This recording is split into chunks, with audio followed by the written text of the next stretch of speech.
Όπως το κάνουν όλοι. Στην αρχή άνευ αποδοχών. Κι αν και όταν κάποια στιγμή εκτιμηθεί η προσφορά τους, τότε... Αν και όταν... Αυτός είναι ο τρόπος που λειτουργεί η αγορά. Κανένα δεν συμφέρει να πάρει κάποιον χωρίς εμπειρία. Γιατί αυτό μεταφράζεται σε κόστος. Σας το εξηγώ γιατί δεν θέλω να νομίζετε ότι έχω κάτι προσωπικό μαζί σας. Τους ανθρώπους, πόσο τους υπολογίζετε?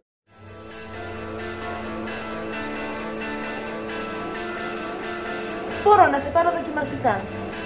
Να δεις και εσύ αν μπορείς και εμένα αν μου κάνεις. Πότε ξεκινάω? Μαλάκας.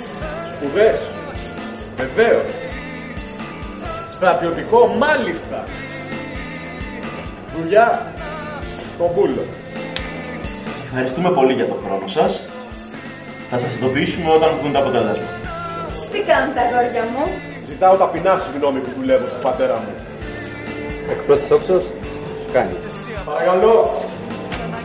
Τι κάνεις, Βίκη? Καλά? Πόσο χαίρομαι που σε βλέπω. Θεωρούμε ότι δεν έχετε την απαιτούμενη εμπειρία για να αναλάβετε το συγκεκριμένο πόστο. Εκεί μαζεύει κομμενάκια.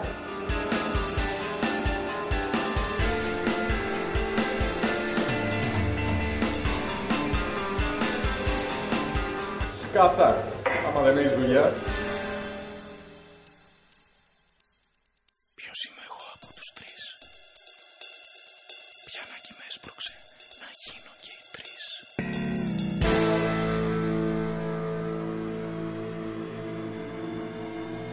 Παρακαλώ.